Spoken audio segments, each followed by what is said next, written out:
श्री गोपाळ कृष्ण भगवान की जय। लीळा नंबर 410। रामदेवाच्या शिष्यांची भेट। सर्वज्ञ सकाळीच ग्रामांतरासाठी निघाले। सर्वज्ञ वनदेवाच्या देवळाकडे जात असताना रस्त्यात दादोसाने सर्वज्ञांना विनंती केली, जीजी मी वाना साधण्यासाठी गावात जाईन, एका मताने शिदोरी आणीन। सर्वज्ञांनी सांगितले, जा, पण आम्ही आलो आहोत तसे कोणापुढेही सांगू नका। त्यांनी सांगितले, हो जी। नंतर दादोस तिक वननायकाच्या घरी गेले तेव्हा तेथे आबाईसा उमाईसा होत्या। त्यांना ते भेटले, त्यांनी बसायला घातले, त्यांचे पाय धुतले, मग विचारले, दादो तुम्ही आलेत तर काय सर्वज्ञ आले आहेत? तेव्हा ते नुसते हसायचे परंतु सांगत नव्हते। पुन्हा विचारले, दादो सांगा ना? ते हसत परंतु सांगत नव्हते। मग आबाईसाने म्हटले, उमाई हे जातील आणि यांच्या मागे आपणही जाऊ, नक्कीच सर्वज्ञ आलेले आहेत।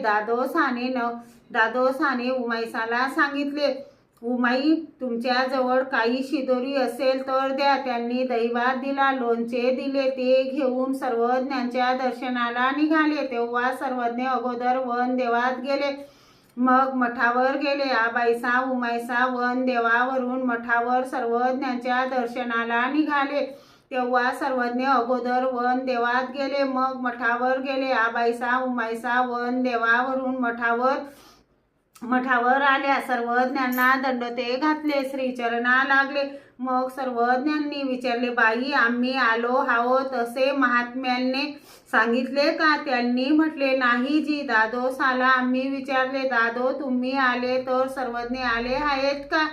तेव्हा ते हसत परंतु सांगत नव्हते। सर्वज्ञ म्हणाले, हसणे येई एक सांगणेच की? मग सर्वज्ञांनी म्हटलं, पाहुणे आले, आता ग्रामांतर का करू नये असे म्हणून सर्वज्ञ खाली उतरले, लिंगाच्या पूर्वाभिमुख देवळात बसले।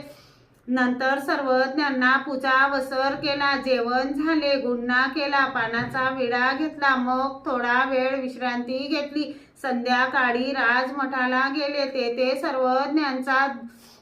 सर्वज्ञांचा 2 महिने मुक्काम झाला। श्री गोपाळ कृष्ण भगवान की जय।